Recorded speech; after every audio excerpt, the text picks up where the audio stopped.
রামিসা হত্যার বিষয়ে সর্বোচ্চ সাজা নিশ্চিত করার জন্য যা যা করা দরকার আমরা সেটা আমাদের পক্ষ থেকে করব ইনশাআল্লাহ।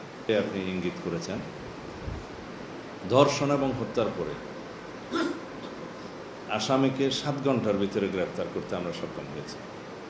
আদালতে স্বীকারোক্তিমূলক জবানবন্দি দিয়েছে, সাথে সাথে একদিনের মধ্যেই সেই 164 স্টেটমেন্টে তার সহযোগী অপরাধী হিসেবে তার স্ত্রীকেও, তার নামও এসছে, তাকেও গ্রেফতার করা হয়েছে। আমরা খুব দ্রুততার সাথে আদালতের অনুমতি নিয়ে ডিএনএ টেস্ট করিয়েছি।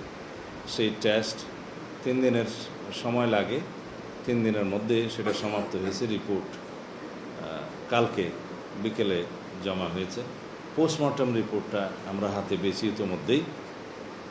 এগুলো সব একসাথে করে কম্পাইল করে চার্জশিট প্রণয়নের কাজটা কালকে রাতের মধ্যে সমাপ্ত হয়েছে। আজকে দিনে আদালতে সেটা সুপর্দ করা হবে, হয়তো ইতিমধ্যে হয়ে গেছে। এবং আদালত এর মধ্যে ছুটিতে যাবে, আপনারা অনেকে জানেন। কিন্তু এই বিশেষ আদালতটা ছুটি মাননীয় চিফ জাস্টিস বাতিল করার চিন্তা করছেন। এখনও হয়েছে কিনা আমি জানি না, এটা আইন মন্ত্রণালয় ডিল করছে।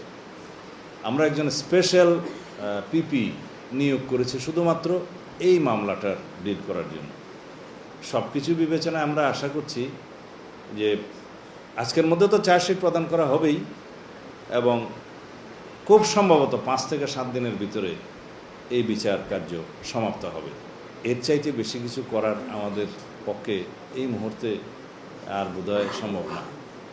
আমরা আশা করি আদালতের বিষয় আমরা বিস্তারিত বলতে পারবো না, সেটা আমাদের এখতিয়ার নাই। তবে আমরা নিশ্চিত যে মাননীয় আদালত এই প্রসিকিউশন টিমের বক্তব্য শুনে, চার্জশিট দেখে এবং এভিডেন্স 164 এগুলো দেখে সঠিক সিদ্ধান্ত নেবেন এবং সর্বোচ্চ শাস্তি নিশ্চিত করা হবে।